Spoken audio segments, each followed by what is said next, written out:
We are welcome to today's learning series. This series or these sessions are organized twice every month by Hacking Performance Africa Network. Hello, I hope I'm audible. Can you hear me, please, everyone? Yes, we can hear you. Hello, please. Hope I'm audible. Okay, thank you. So, like I said, we have this series of this learning series twice every month by week, twice every month. So, once in every 2 weeks, we bring up topics that we feel have values and interest to every one of us in our career and every areas of our life. So for today, we have a nature resource person, a certified human resource practitioner. She is an enthusiastic, self-driven, and dynamic professional. Her name is Misan.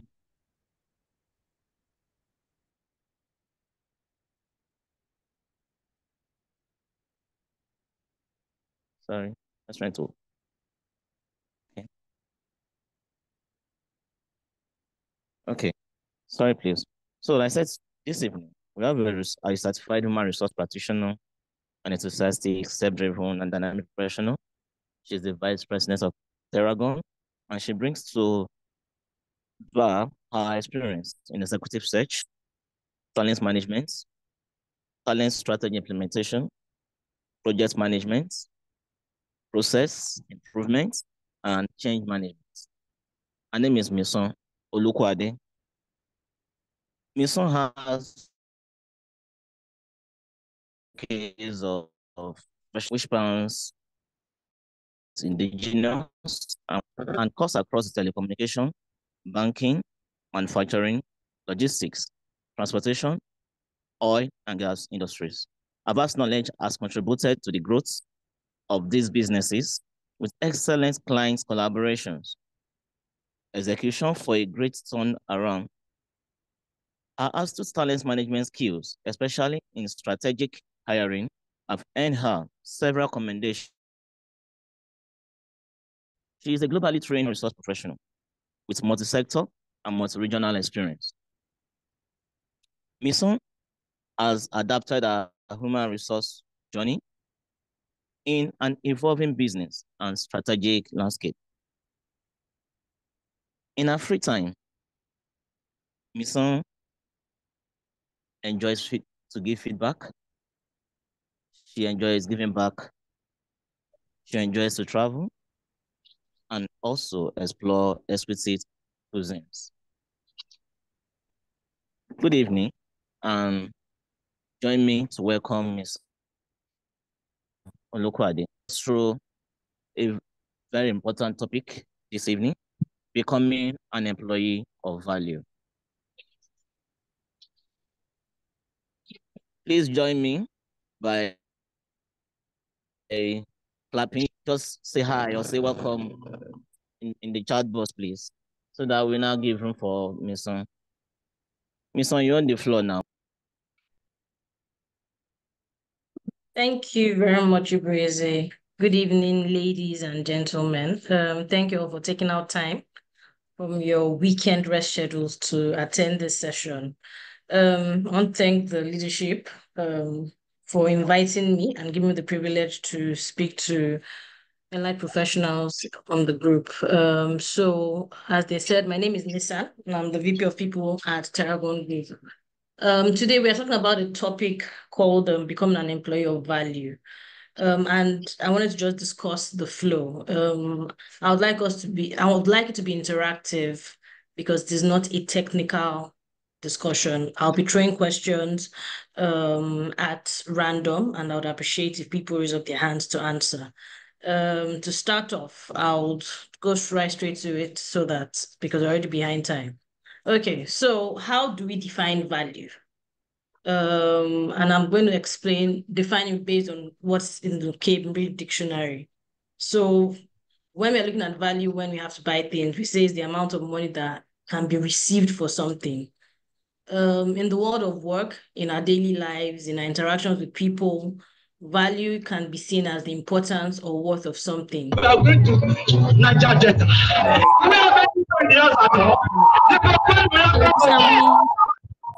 Sorry, can we mute? Okay. Sorry about that. I muted the person. Apologies, please. Can go ahead. It's fine. Can I proceed? Sorry, yes, sorry, please. Mr. Okay. Sorry, Mr. I also want to put your slides on slideshow. Okay. Okay. Give me a minute. You. Let me do that. Okay.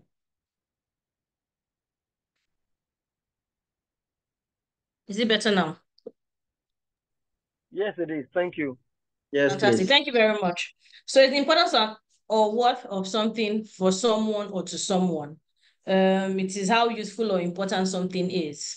I believe over the years, and I'm going to talk a bit about my experience over the years, value to an employee or from an employee perspective is how the organization views you in terms of how they see you, how much they think you're impacting them as an employee. So I'll proceed so that we won't. So the next area I'm going to talk about is purpose. What's his purpose? I would like someone to tell me what they think purpose is from their own perspective.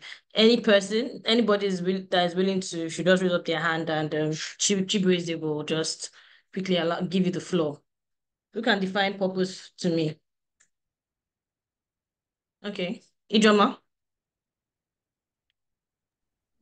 All right. So for me, the simplest way I would want to see purpose is the essence of the existence of something, the reason why something is, in existence. Okay. Okay. Thank you very much, Ijoma. Thank you for that. So purpose can be defined as an individual's reason in life. I always say that purpose is your why, your North Star. Why exactly are you doing what you are doing? The reason that helps you wake up every morning. The why is when you're getting frustrated at work and you're getting tired about how things are being done. Your why is usually what drives you. It's just what drives you. Generally, that's purpose. And there's a word called passion, right? And there's purpose versus passion. Can someone please tell me what passion is? What they believe passion is, and if there is indeed a difference between purpose and passion.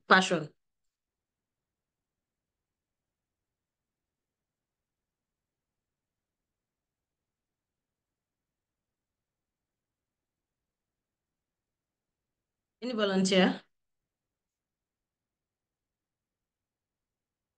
Okay.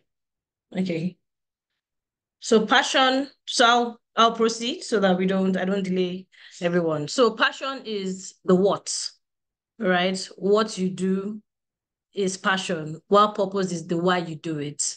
Over the years, I've seen that I started my career with passion. I came into HR because I was passionate about people. I wanted to be able to make an impact in the lives of people in an organization. I'd always thought I would go into an NGO, but since I didn't have money to start one, I decided to start with a career where I would get some money in return for impacting people's lives. So my career started off with passion, right? And that was how I started the journey. After a while, over the past few years, it has kind of pivoted, and I can say that I'm at a point of purpose. So there's always a why to why I'm going to any organization.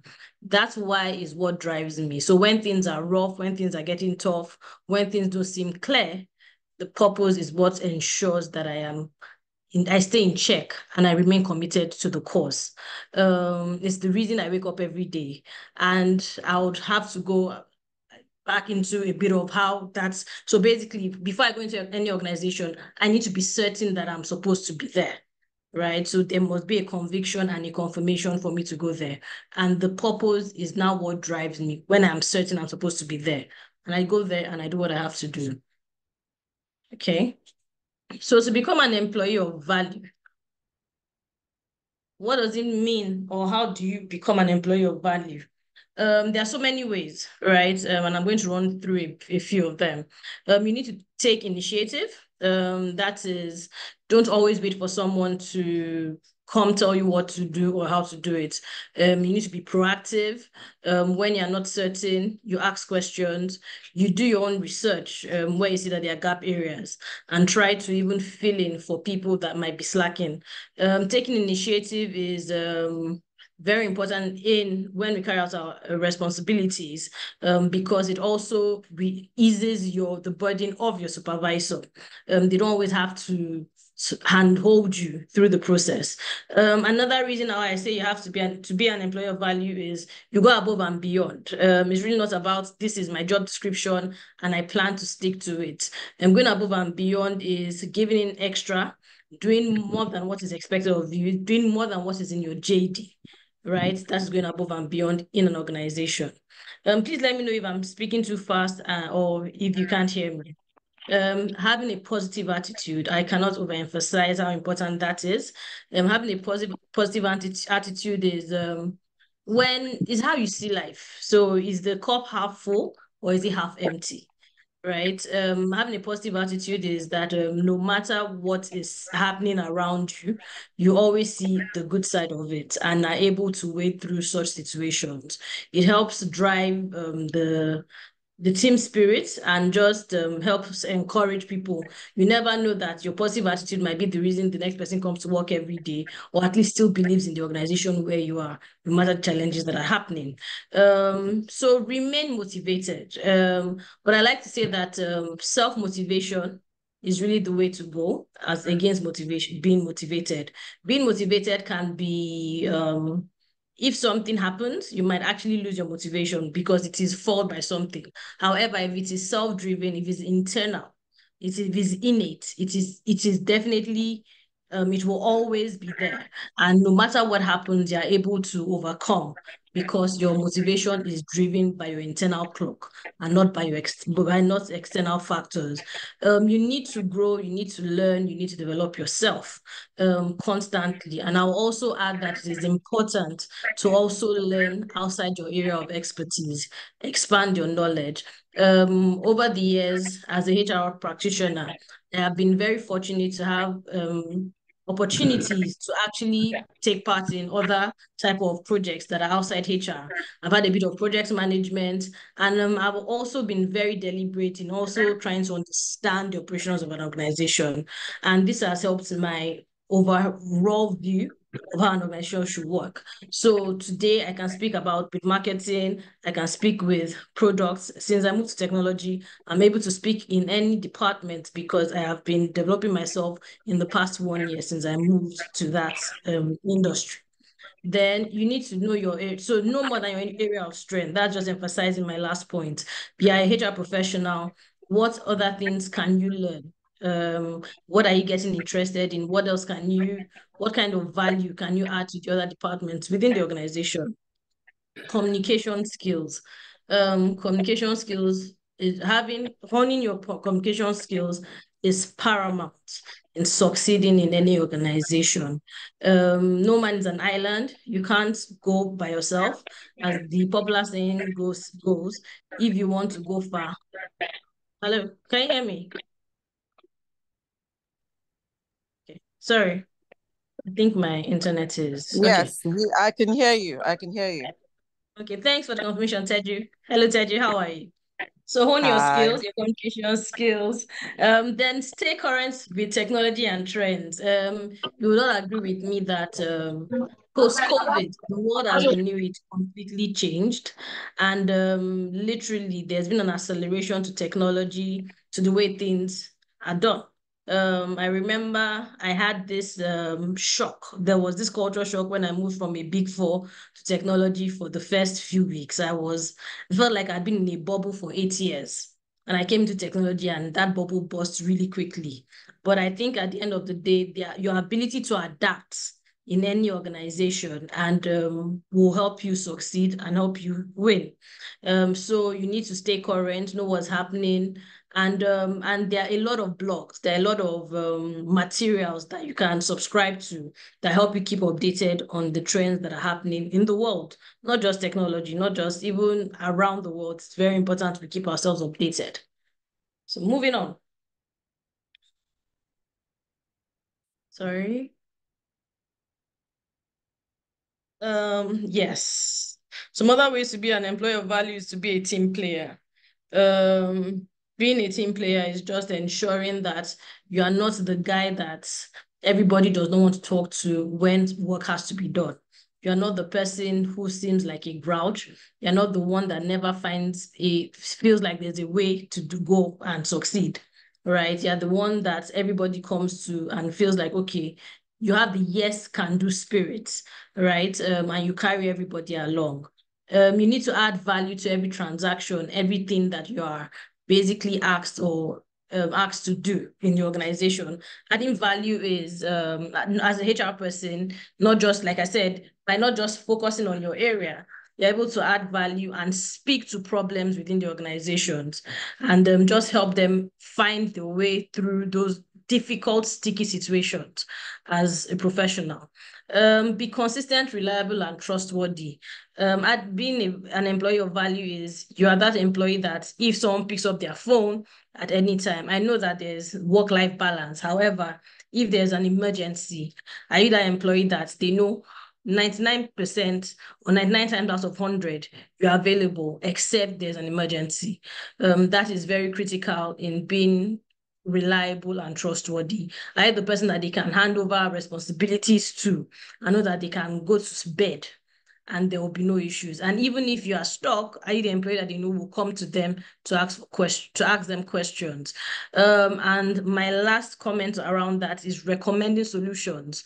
Not coming just with, oh, we have a problem, but at least coming with industry best practice on how to actually succeed or how to overcome the challenges that you are bringing to them. So you just don't come with the problems, you come with recommended solutions. And by that, you're able to brainstorm. If they have other ideas to how this can be done, then they basically tell you and you basically find a way forward.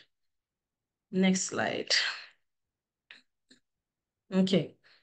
So as an employee, why is adding value to an organization? Why is it critical? Employees who add value to organizations, right? It helps them remain competitive, agile, and innovative. I remember an organization that I worked with where I was seconded out to another country for a couple of years. I remember that when that opportunity came up, I basically went there on a project to do an audit, did the audit, and I felt like I was just doing my job, right? After a couple of weeks, I come back to Nigeria, and there's a request that I come back and work with them. And I ended up spending 26 months in that country. At the end of the day, it was the value that the country manager saw in me that made him request for me.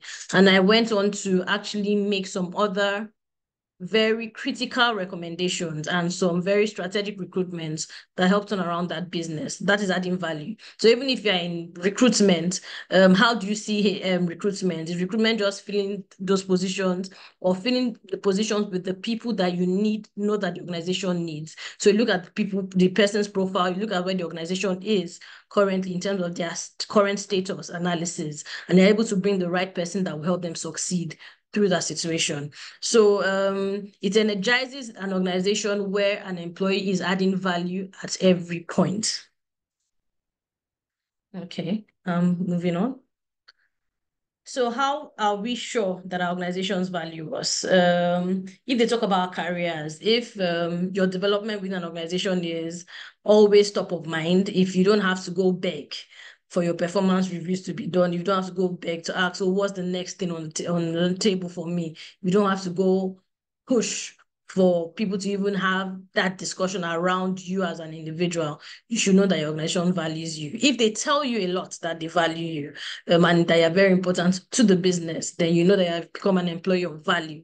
If you're always called to they just want to get, if they have some things that they are dealing with and they feel like you are the one person that can help them through that situation, that means you've been bringing value to the organization. If they give you challenging projects that are not even within your field, but they feel like, and they know that based on precedents, that you're someone who will basically find a way around it and find a solution to the problem, that means you're an employee of value. If they help, so basically, if they're even able to accommodate your flexibility, if you have special requirements and that organization is able to bend to meet your needs, then you're an employee of value. When you're not in the room and your name is called for critical things, for things that you least expect, that means you have gone from being just an employee that makes up statistics to become an employee of value. I'll move on. So this next part is a trivia. And I don't know if you can see my screen. So there's a famous quote, and I want to know who said. So the quote is, ask not what your country can do for you, but ask what can you do for your country. The first person to put the president, the famous president who said this, will get a gift from me. So I'm moving to the options on the next slide. The first person to respond, Chibueze, please note so the first person to respond will definitely get a gift from me. So these are the options we have. We have Nelson Mandela. Was it Nelson Mandela that said it? Was it John F. Kennedy? Was it Jomo Kenyatta? Was it Mohammed Buhari? Bubu? Or was it Kwame Nkrumah? Was it Bola Ahmed Tinubu, Bala Blue?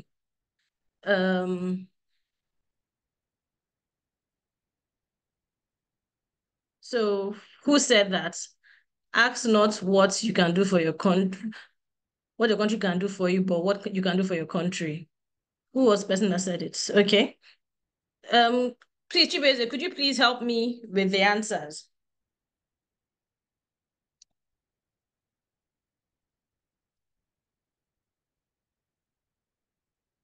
Can Chibueze hear me? Or Ijoma?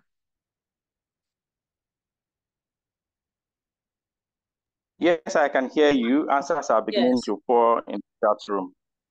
Okay. So yes, please.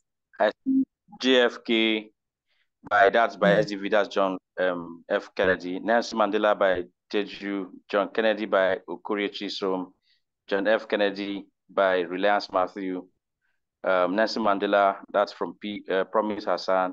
Kwame Nkrumah is from Bulahon Afulayon. JF Kennedy, Esther Elume, JF Kennedy, Aziz, Samsung. I don't know who's Samsung A54. He or she says JFK. Loretta Odoro says John F. Kennedy. Awolowo says John F. Kennedy. And then the last one is Tunde Oladuke, JF Kennedy as well. Okay. So thank you very much. Then we'll be able to trace who got the correct answer first. Yeah, but SDV, you know you're our elder in states. So if your answer is there, we will move to the next person. So yes, the answer is actually JFK. It was it was what he said during his inaugural speech as the 5th president of the United States. So who was the first person outside SDV to write JFK?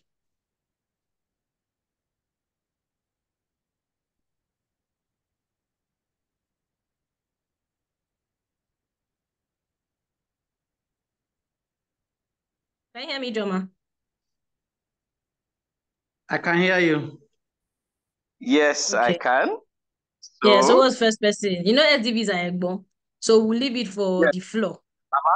I'm actually answered is disqualified. So yes, the next person who automatically becomes the first to get the correct answer apart from SDV is Okorie Chisom. Okorie Chisom. Okay. Congratulations, Chisom. So I will reach out to Ijoma. I'm sorry, Misan. I'm sorry to cut in. Ijoma, please check very well. Chisom did not complete the name. It's Reliance Matthew. Please check. Thank you. Okay. Bring it back to Misan to give us what if. So the Chisom said John Kennedy, and then Reliance Matthew is the next person. Now says John F. Kennedy. So Kennedy. So his middle name was Fitzgerald. So Chisom just left out the middle name, but we'll go with Reliance, and I'll give some to Chisom at least attempting, so that next time we give the full name. So thank you very much, everyone that participated. And nobody called Bubu and Bala Blue. We didn't think that they could say such anything like that. You have no, as in you don't trust our leaders anyway. So the reason I put this quote here is that it's been one of the major quotes that has driven me in my career. I've always said that whatever you do like you're doing anything you do for WP Hassan, that's not nice. Whatever is given to you, do it like you're doing it unto God, right? So it's from a place of service. I believe work is about giving, is about working. And I believe that quote encapsulates how I see an organization anytime that I'm taking up a job. It's not about what the organization can do for me, but it's what impact I can do within the time I work for that organization. This is very critical. I've seen it work for me. So I don't know about if anybody else has had that experience that when you're working from a place of purpose and giving and creating impact, you really are getting back because you are basically acting as a catalyst for change within the organizational space. So it's very important. So basically that is why I put the quotes. All of you you don't value and regard our leaders. One day we'll have a leader that his quotes will become very famous, that people will believe it. Thank you for everyone who participated in that. Questions, please.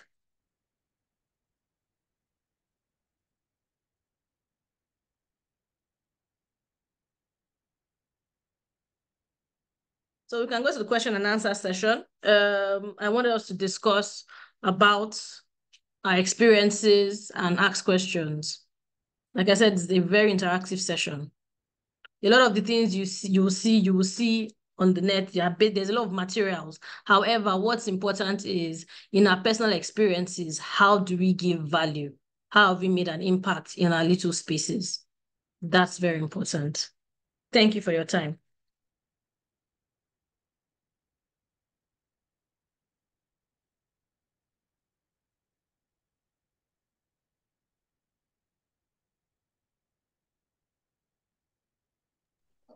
Thank you very much, Misan. Very well delivered. We appreciate. So guys, it's time for questions and answers.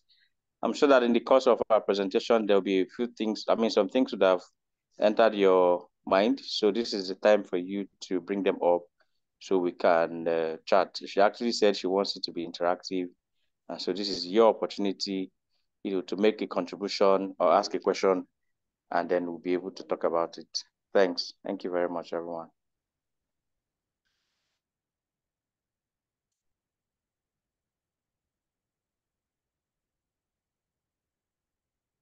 Okay, so let me be the first to go on this. Thanks again, Misan, for the presentation. Mine is, I'm going to ask this question, and it's about what do you think someone can do if he feels or she feels that she's valuable, but the vibe coming from the organization does not align with what he or she thinks. I don't know if that is clear enough. If, in my own opinion, I think I'm doing my very best, and unfortunately, it is not so perceived by the leaders of the business or the organization or the function where. So, what do you think the problem could be, and what can one do in that kind of circumstance? Thank you. Okay, so there are two. Okay, thanks, Ijoma, for your question. Why you believe that you're adding value? So normally, it now depends. I think I'll throw a question back at you. So when you say you think you're doing well, are you going above and beyond, right? Or are you sticking within what your job description says? Even if the leadership isn't saying anything, are you getting validation from other external people? That's a question to you.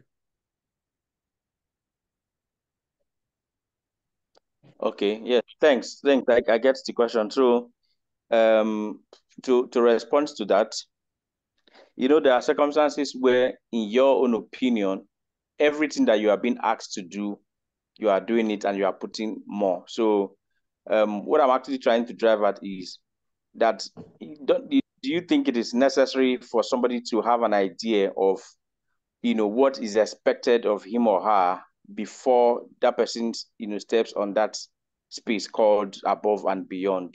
I don't know if that makes sense. Like, what exactly are the things that will probably be more than the normally expected things, that so that because if you will not be able to do what you probably do not have an idea of. I know that there's a part of your presentation that spoke to understanding what is expected of you. So that's the area I'm coming from, to ask, how do I really get to know what is in the mind of people that will make them see me as doing more than what is normal? Okay. Thanks. Okay, so it's clear. So to have an idea of what's the base of a requirement is you have conversations with your leadership, with your supervisor, to have a clear understanding of the expectations of your role, right? It's only when you know what you're supposed to do, then you're not able to go above and beyond what is already discussed or what has already been put in your job description. Without having that foundational knowledge, you cannot go above and beyond. Agreed. So it's about understanding what you're supposed to do. The expectation has to be set right. After the expectation is set, then you now know and are able to go above and beyond. Excellent. Thanks, Misan. Thank you very much. Thank you. I see there is a question in the chat box. Chibueze, would you want to go with that, please?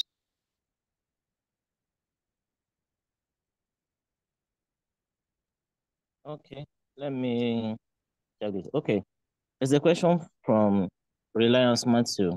I read from here. How can I take initiative and anticipate tasks or projects?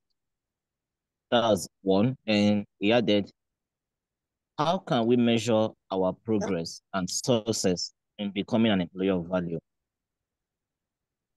And what metrics should we use? So there are three questions.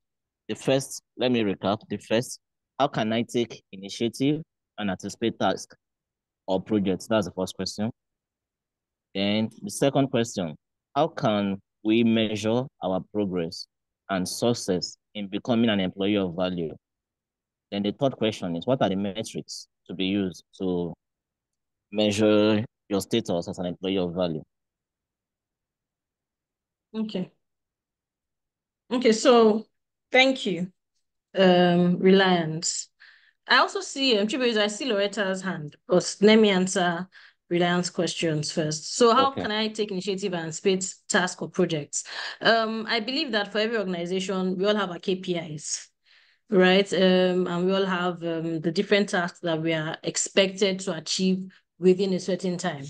Taking initiative is that while these tasks have been outlined, as an employee, you already have an idea of what your department plans is set out to achieve for the first three, if you are doing it every quarter, for the first 3 months, for the next 6 months, right? So taking initiative is actually now ensuring that all the tasks which are assigned to you are done as at when due, right? And always having conversations with your leader to say, okay, are there other things I need to do? Because really, a valuable employee is making the work of their manager easy and it's taking some burden off their manager, right? So you make your manager's work easy. So let's say Reliance, you've been given your own KPIs.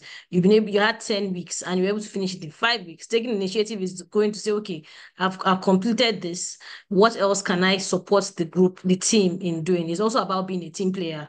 That's where being a team player comes in. You can take it from that, or you say, oh, is there any other thing that you think is pending that we need to start? I am willing and able, if you have the skill set, to actually start that initiative. That is one way to go about it. So you don't wait to be spoken to. You basically reach out to have those conversations. So you basically start those conversations without being told. Then how do you measure your progress in becoming an employee of value? There's a saying that one of my bosses used to say, the evidence of good work is more work. And to be honest, that's one of the major matrices when you're becoming an employee of value.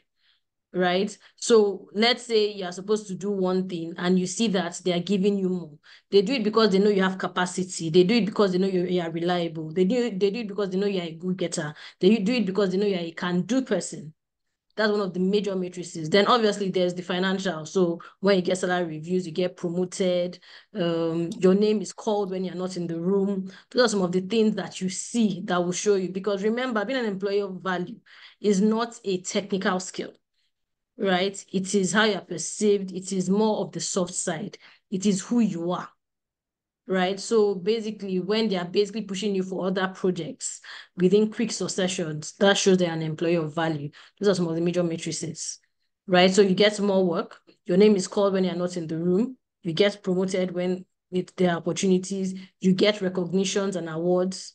Your name, you're basically giving more projects and assignments, sometimes even outside your area of strength. I remember when I had to travel out of the country and I started off as just a manager. After a few weeks, the head of HR resigned and I was asked to step into the role as the head of HR. And before that, I had never led a HR department in my whole career. But when they said I should, I stepped in, right? So that is when you become an employee of value. They will give you something and they don't think it will spoil. Then put it that way. And even if it spoils, they know that you will come back, you raise up your hand and you ask questions. Yeah. I hope, William, that answered your question.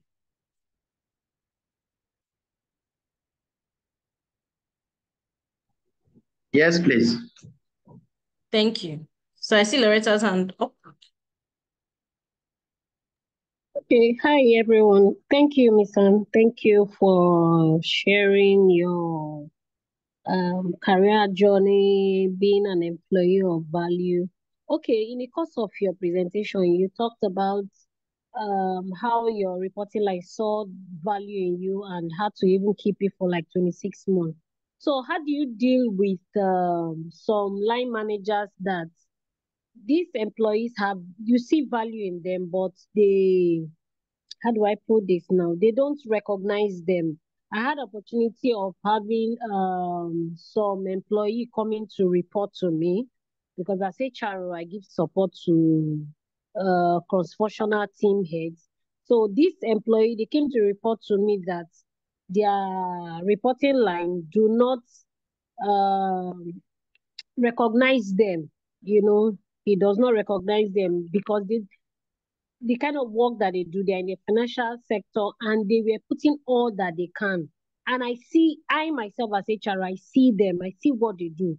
They go above and beyond. I see it, I can attest to it. But their line managers do not. Because if I want to ask about an employee, of course, I have to go through the line manager. So when they don't recognize these employees, how do you go about it as HR? Thank you. Okay, so from an employee perspective, from HR perspective, I will say you can speak to your line managers about the importance of reward and recognition. You can also train them. Not everybody is born a natural leader, right? So where you see those gaps, it's a responsibility to help them see what they need to do to motivate their team at all times. So you can train them, you can speak to them.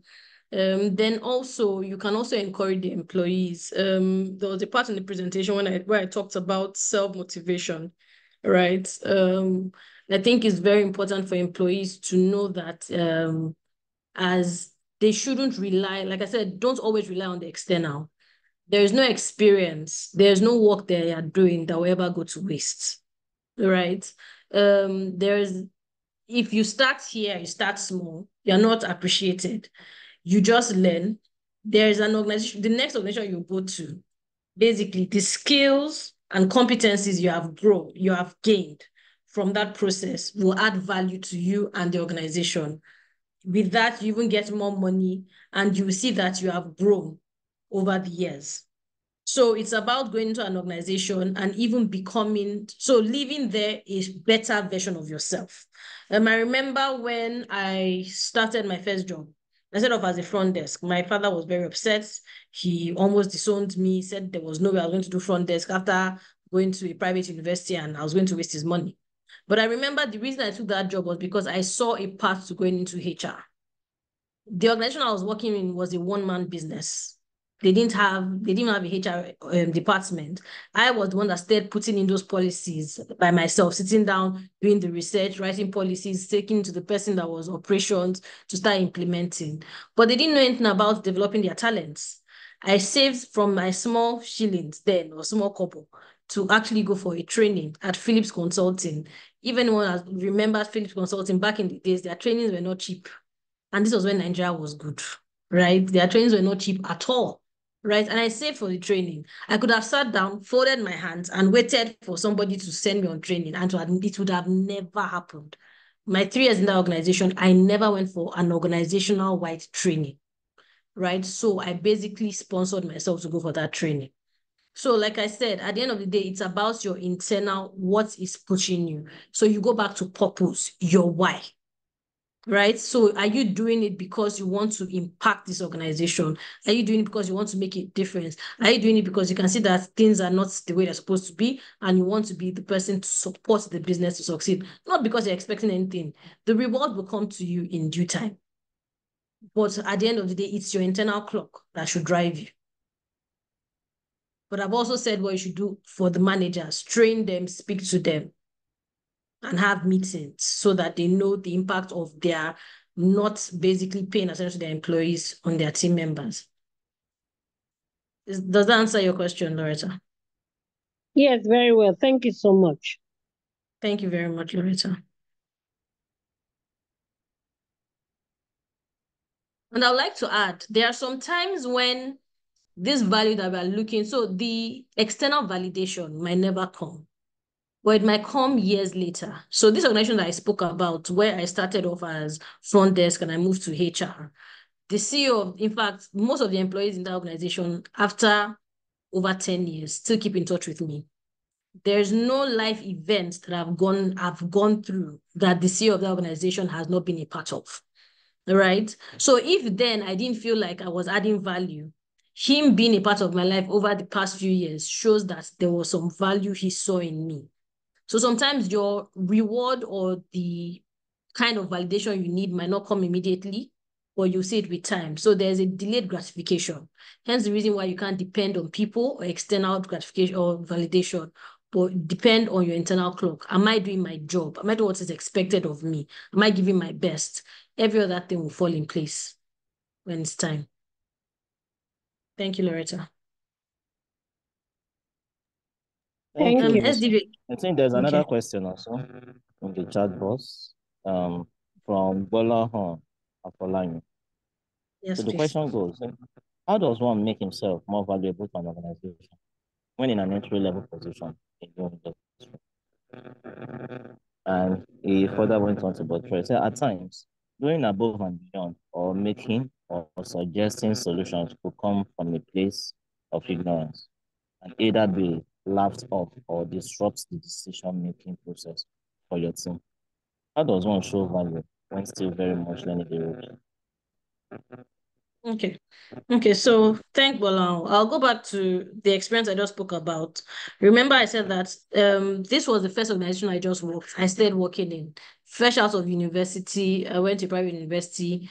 I did NYSC in one of the telcos then, and I went straight into this organization. It was my first time, right? And I had no experience. I was completely green, as green as they can come. Right. And basically, like I said, I did research, right? I did research. And I started actually now pitching this research and the findings and putting things together and giving to the people that were above me. Right. At the end of the day, it's about ensuring that you have mentors when you have people that you work with. So whatever work you're going to do, because you know you're green, your mentors, your older colleagues that have gone through the ropes, ensure that you run those things by them. Be confident in what you are doing, right? By the time you've done your first level check, second level check with the who is who in the industry, because you have a mentor that has been guiding you, by the time you put those things through within the department, they will definitely, even if they are not, how will I put it? Sometimes your ideas might not really be accepted, but in the end, they see that you are trying to actually add value. And when time comes and they know that if there's someone that always raises up their hand, it is Bolan. So they'll always reach out to you. So I don't think it's about being afraid. It's not about being laughed at. So if you want to get that second level validation, speak to your mentors. I'm working on this. I believe that this is something that is needed in the organization. Could you help me review? The person helps you review before you now table it to the team. Right? By then, you work in the organization, you have a clear picture of what is going on, what is wrong, the gaps that need to be filled, so that you're going in with very important information or very important, highly thought through projects in terms of helping the business move forward. Does that help?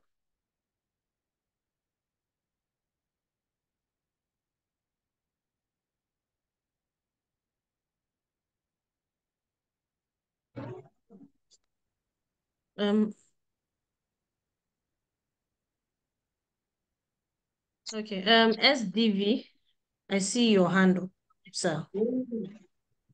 Yeah, thank you, Misan. Can you hear me? Good evening, Yes. everyone. Yes, good evening. Oh, great. Thank you. Very, very good presentation. The delivery was spot on, and I've learned a couple of things myself. Thank you so much, Misan. So I just wanted to add 1 or 2 points to corroborate what you have said concerning the last question from, I think, Bolao and the previous one. So something has worked for me in my career, and even as a fresher, based on the question Bolao asked, I would say that to become an employee of value, you need to know something nobody knows. You need to distinguish yourself. So let me cite just one example.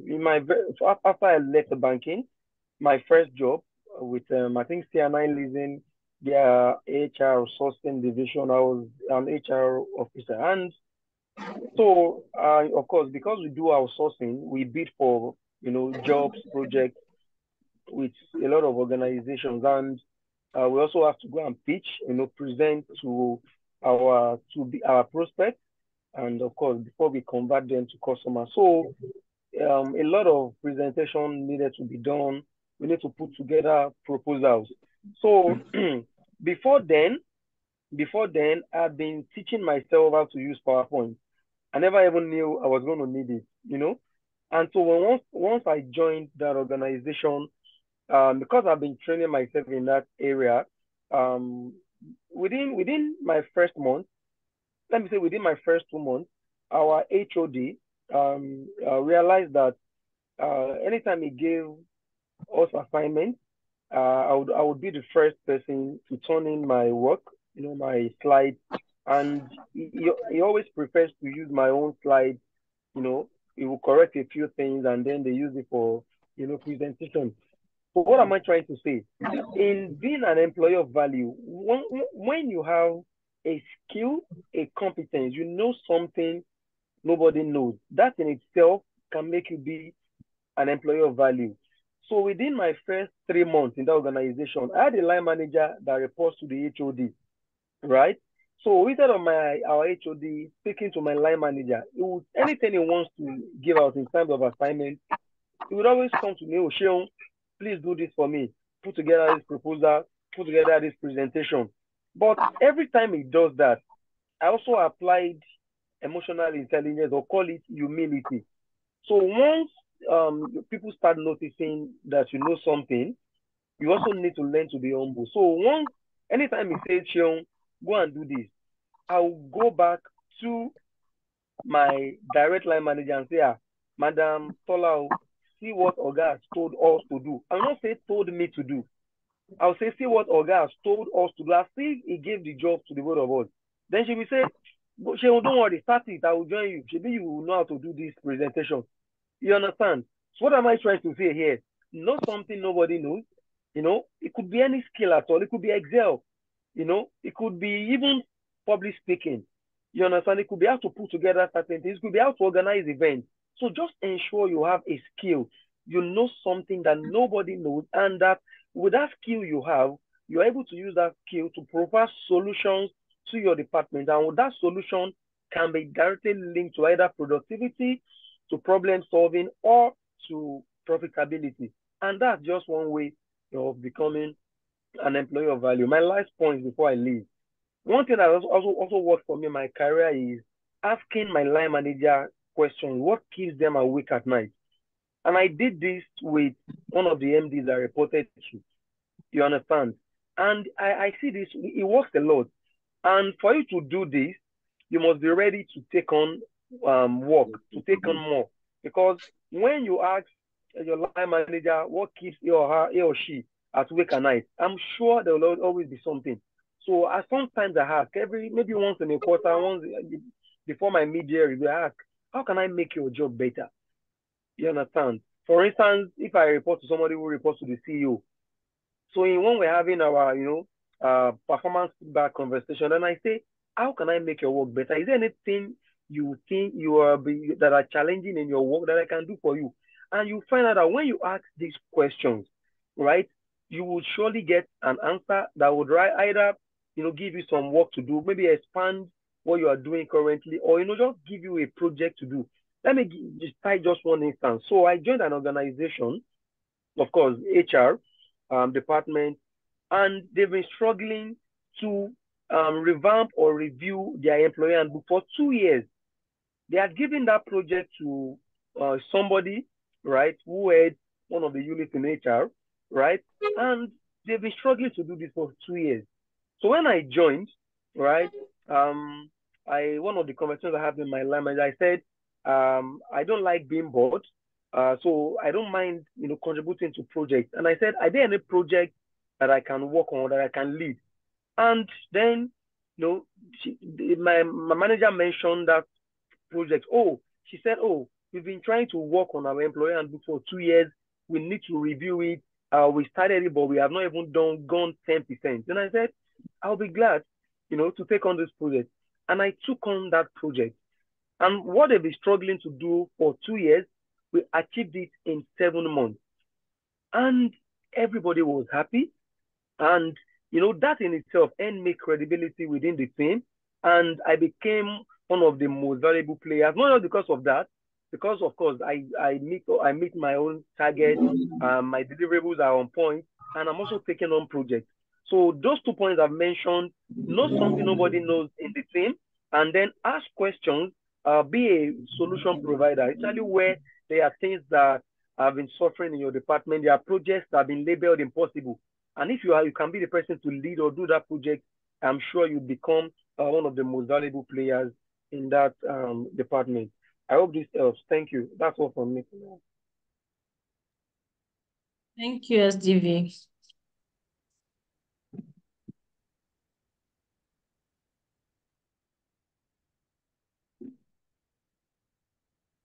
Any other questions? Any other question, please? Do we have any other question?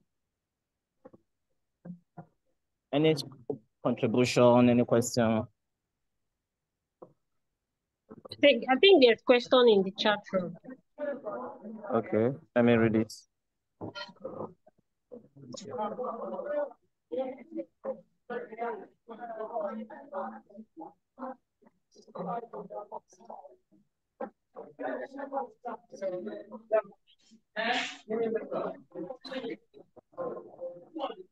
Okay.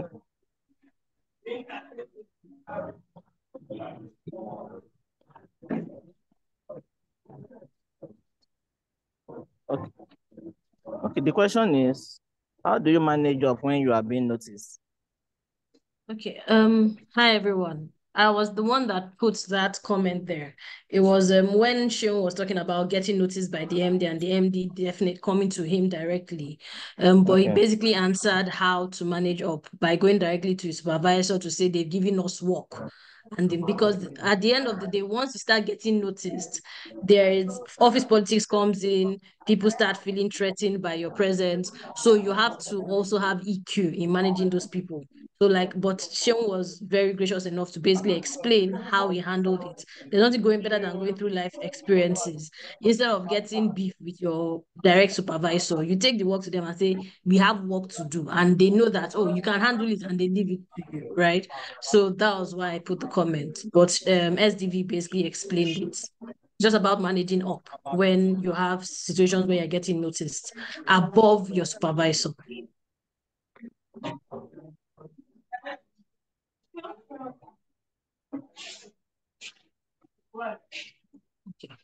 Okay. Any other question?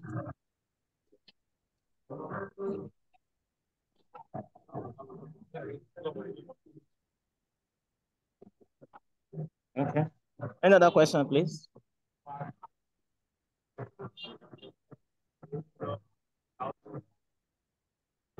Okay. Okay. Okay. Thank you so much, Misan. Thank you so much, everybody, for Thank you very much joining the session. It's been very rewarding and educative. Oh, I think SDV's hand is up. SDV, do you want to say something? I can see your hand. He's an old. Oh, sorry. No. It was the He's previous an old. one. Sorry. Yeah. Okay. Okay. Thank you so much, everybody. Thank you so much for participating. Thank you so much for joining us. There are several other learning sessions like this that we've had before now, and you can have access to them on our YouTube page.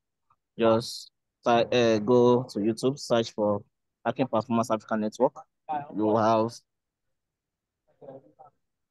access to enjoy wonderful and very useful resources that you see over there. So this is how we do twice every month. We bring up topics and sessions, and we learn from our mentors, top professionals in HR, in business, in life, and they guide us and lead us through as we journey through this career life. To me, it's been a blessing. I'm happy I'm part of this. I've learned so much. Thank you once again, Misan. Thank you so much. It was short, but very, very on point. Very, very on point. Thank you so much. Thank you, everyone. To the people who answered my questions, I will reach out to you, Joma, to reach out to you. Thank you so much. Okay. Thank you. Okay. Have a good evening. I appreciate. Joma, you're saying something? Yes, please. Thanks. And just a little point of correction. The YouTube channel is shown DAMILARE-VICTOR. It's the YouTube channel of the founder of HPAD. So, like you said, there are other things that you will find quite useful on that platform. And for any other person who is on this call, who is not probably a member of the group just yet, please do well to reach out to me. You can look me up on LinkedIn, and then I'll be able to direct you on how you'll be able to join the group. We have a number of sessions that we organize like these, career clinics, webinars, and other engagement activities that we hope to use to improve the knowledge level of career professionals. So thank you, SDV. I see SDV has actually dropped the link to our WhatsApp group, so you'll be able to join us on the engagements that we have on that platform. So thanks again, everyone, for being a part of this. Thanks so much, Misan. It was a very fantastic one. We appreciate, and we hope that anytime we have the opportunity of inviting you again, we'll be able to honor our invitation. So thanks so much for this, and that's how we call it a wrap for today's session. Good night, everyone. Thank you. Thank you, everyone. Good night. Good night. Thank you, everyone. Bye. Thank you so much, Misan. We appreciate you. This was very insightful. God bless you. Thank you, everyone, for joining. God bless you too. Bye. Bye.